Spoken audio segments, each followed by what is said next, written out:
Hola, ¿qué tal? Muy buenas a todos. Bienvenidos a su clase, bienvenidos a PREUNAT. El preuniversitario virtual de la Universidad Andrés Bello les da la bienvenida.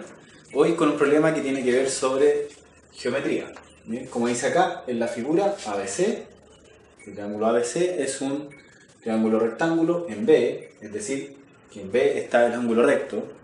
O sea, en el problema en sí, si es que en el dibujo no viniese ese triángulo rectángulo, de todas maneras habría que agregarlo porque el enunciado es el que lo está diciendo.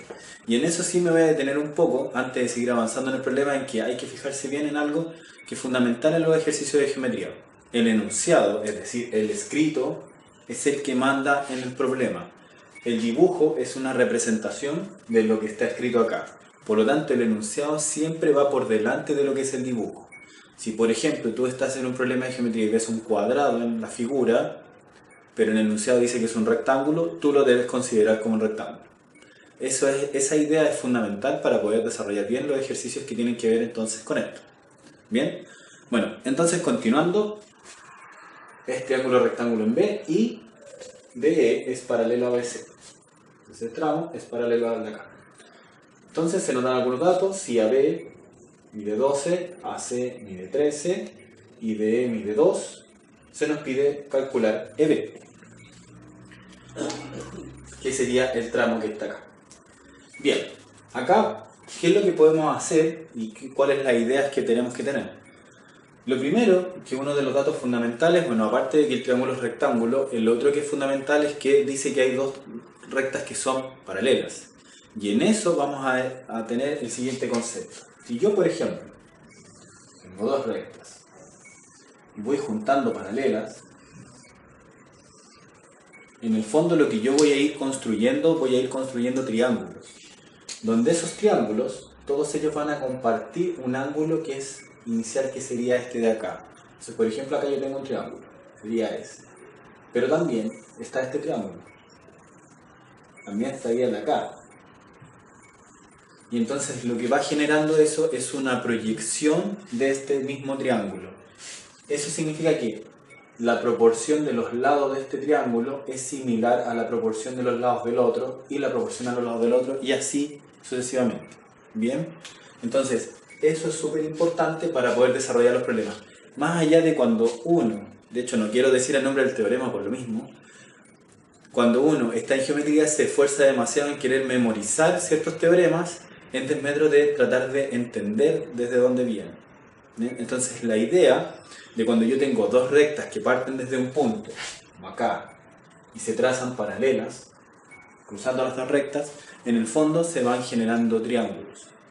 Y esos triángulos se pueden manipular desde el punto de vista de la forma de triángulo, y lo otro es que son proporcionales. Entonces se vuelve más natural hacer las proporciones, es decir, esto es a esto, qué sé yo, porque es más sencillo, porque uno dice, bueno, es la proyección de. ¿Bien? Bueno, entonces vamos a desarrollar el problema. Primero, se nos pide saber el trazo de B. ¿Bien? Entonces, para yo saber cuánto mide este trazo, yo ya tengo la medida completa de este trazo, y yo, por ejemplo, podría calcular esta, AE. Para calcular AE, yo podría decir, mire, el triángulo AE, o sea, el lado AE, es A2, ya hay relación de catetos. Si estos dos son paralelos, significa que hay un triángulo rectángulo. ¿Ok? Entonces, y este sería mi ángulo alfa, mi ángulo de partida. Por lo tanto, yo digo, AE es con respecto a A2, es lo mismo que yo dijera AB con respecto a BC. ¿Por qué? Porque en el fondo es el mismo triángulo que fue creciendo, por lo tanto esa proporcionalidad tiene que cumplirse. Es como, por ejemplo, que usted dijera, voy a decir que yo a los 5 años es a yo a los 18 años. Entonces viene de donde mismo, por lo tanto las características son similares. Si bien es cierto, usted creció, obviamente, sigue siendo el mismo ser. Entonces el triángulo sigue siendo en el fondo el mismo, manteniendo sus mismas propiedades, por decirlo así. ¿Bien? Entonces, si yo digo esto, obviamente que yo conozco a B, entonces tendría AE dividido 2, AB vale 12, y BC no lo conozco.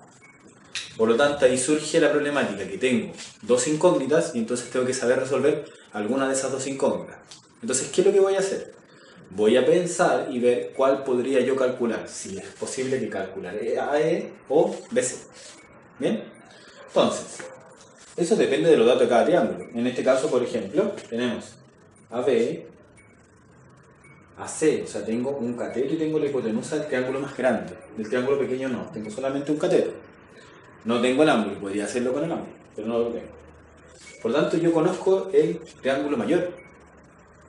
Entonces, como conozco el triángulo mayor, yo sé que el triángulo mayor, que es A, B, C, tiene un lado que es 13, otro que es 12, y este sería mi incógnita. Ese es el BC. Entonces, por Pitágoras, yo puedo decir que la raíz cuadrada, partamos desde lo más básico. El cuadrado de la hipotenusa es lo mismo que el cuadrado de la suma de sus catetos. Bien, por lo tanto, 13 cuadrado menos 12 al cuadrado es igual a BC al cuadrado. Es decir, 13 cuadrado menos 12 cuadrado es igual a BC. 13 cuadrado es 169. 12 cuadrado es 144.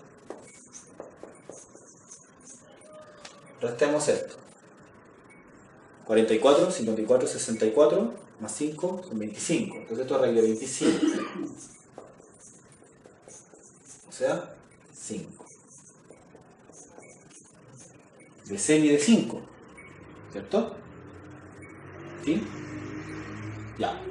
Y entonces, si yo sé que BC es 5, yo podría entonces reemplazar en mi proporcionalidad. Entonces digo, borramos mejor, voy a borrar acá. Entonces, vamos a sacar esto. Y ahora, efectivamente, ya tengo el valor de BC, que es 5. Y aquí tengo el 5. Y entonces sería AE es lo mismo que 12 por 2 dividido 5. Que sería AE es igual a 24 dividido 5. ¿Bien? Entonces ahí estaría la medida de AE. Que esa medida de AE no es la respuesta del problema, no hay que fijarse en eso, ¿ya? Entonces a mí no me conviene simplificar esto. ¿Por qué? Porque iría en desmedro de la solución final. ¿Qué es lo que me pregunta el problema? B sería esto de acá. Entonces, puedo decir que si quiero saber cuánto mide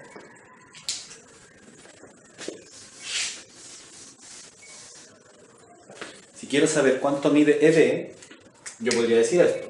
EB debiese ser el resultado de 12 menos AE. O sea, menos 24 dividido en 5. Por lo tanto, EB sería esa resta. ¿Ya? Entonces aquí, mismo denominador, 5. 12 por 5, 60, menos 24.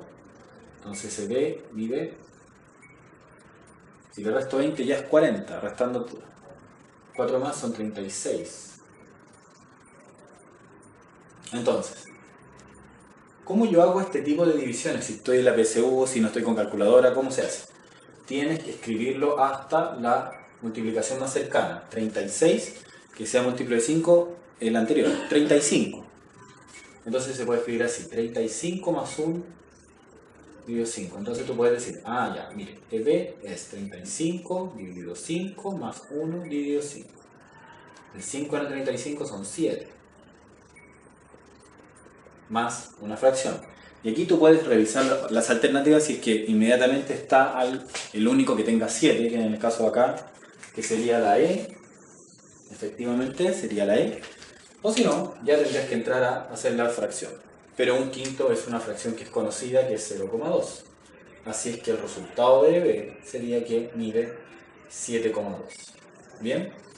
Entonces, moraleja es que aquí hay algunas cosas en geometría que uno debe manejar con respecto a entender de dónde viene, cuál es la génesis de su fórmula. No así el tema de dar tanto énfasis a mecanizar y a memorizar fórmulas, sino que intentar ver desde dónde vienen, desde dónde se construyen.